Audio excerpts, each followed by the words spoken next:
বাস খাওয়া এসএসসি 27 ব্যাচের শিক্ষার্থীরা এবং এসএসসি 28 ব্যাচের শিক্ষার্থীরা যারা ক্লাস 9-এ পড়তেছো এবং যারা ক্লাস 10-এ পড়তেছো, যারা অলরেডি বাস খাইছো, তোমরা কিভাবে তোমাদের কিন্তু 2 মাস পর প্রি টেস্ট পরীক্ষা, যারা ক্লাস 10-এ আসো, হ্যাঁ, আর যারা ক্লাস 9-এ পড়তেছো তোমাদের কিন্তু অর্ধবার্ষিক পরীক্ষা। তোমরা এই প্রি টেস্ট এবং অর্ধবার্ষিক পরীক্ষায় জাস্ট এই 2 মাসে কিভাবে পড়ে একটা সেরা একটা কোপ দিতে পারবা, আজকে আমি সেই রুটিনটা তোমাদের জন্য নিয়ে আসছি। একটু ঠান্ডা মাথায় আমার এই ভিডিওটা কয়েকটা মিনিট দেখো, অনুরোধ তোমাদের কাছে। এবং বিশেষ করে আমি বলবো এসএসসি 27 ব্যাচ, তোমরা তো আইটিএলা বাস খাইছো, কঠিন লেভেলের বাস খাইছো, এই ভিডিও কিন্তু আমি করছি। এবং যেহেতু এখন বাস খাইছো, এখন তো কিছু করার নাই, সেখান থেকে অবশ্যই তোমার রেহাই পেতে হবে। এখন তোমার হাতে টাইম নাই, তুমি এই মুহূর্তে কিভাবে পড়বা, সায়েন্স, আর্টস, কমার্স গ্রুপের যত শিক্ষার্থী আছো পুরো বাংলাদেশে, আমি সবাইকে বলবো স্কুল এবং মাদ্রাসার আজকের এই ভিডিওটা একটু তুমি কন্টিনিউ করো। ওকে, আজকে তোমাদের জন্য ভাইয়া রুটিন নিয়ে আসছি। এই যে দেখো, এই হয়েছে কিন্তু তোমাদের আজকে এই যেটা আমি কিন্তু গত ভিডিওতে কিন্তু বলেছিলাম, 2 মাসে তুমি কিভাবে কামব্যাকটা দিবা।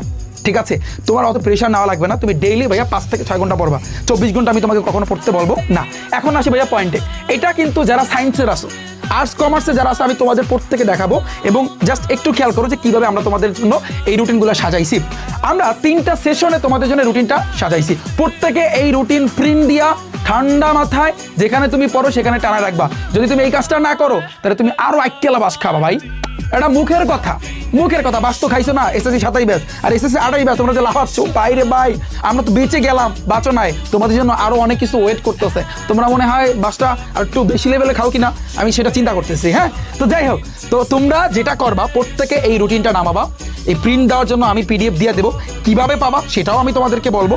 তোমরা এই রুটিন নামানোর পরে এরপর তুমি কি করবা, যেখানে তুমি ভাইয়া পড়ো জাস্ট 2 পেজের, দেখো এই একটা পেজ এবং এই একটা পেজ, 2টা পেজ, তোমার হাইয়েস্ট 2 টাকা 4 টাকা অথবা 5 টাকা, সর্বোচ্চ 5 টাকাই তোমার খরচ হবে। এই 5 টাকা দিয়ে নামাইয়া তুমি যেখানে পড়ো সেখানে টানায় রাখবা। কারণ তোমার যারা ক্লাস 10-এ আসো 2 মাস পর প্রি টেস্ট পরীক্ষা, যারা ক্লাস 9-এ আছো 2 মাস পর অর্ধবার্ষিক পরীক্ষা। এই 2টা মাসে আমি বলছিলাম না 70% 70% সিলেবাস তোমার কমপ্লিট করতে হবে।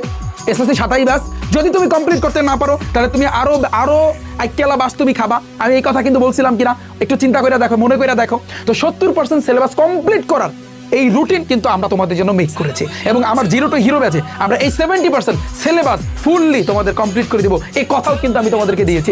এবং কিভাবে কমপ্লিট করবো, আমরা কিভাবে কমপ্লিট করবো এবং আমাদের সাথে তাল মিলিয়ে তুমি আমাদের ব্যাচে ভর্তি হও বা না হও, বাট এই রুটিন তোমার কিন্তু ফলো করতে হবে। আমার কাছে পড়তে হবে এরকমটা না। আমি কিন্তু একটা কথা বলছি যে ভাই, এই মুহূর্তে তুমি যদি টিচার যদি ভালো সিলেক্ট করতে না পারো, এই কথা কিন্তু আমি 2টা ভিডিওতে কিন্তু বলছি, মনে করে দেখো, চিন্তা করে দেখো। টিচার যদি সিলেক্ট করতে না পারো তাহলে তুমি আরো কঠিন লেভেলের মারা খাবা, বিশ্বাস করো ভাই। টিচার তুমি দ্রুত গতিতে সিলেক্ট করো, ওই যে তোমার যার মানে হচ্ছে 1 রোল 2 রোল তার বসে থাকো না, তো সে যে টিচারের কাছে পড়ে ওই টিচারের কাছে তোমার পড়তে হবে, নাহলে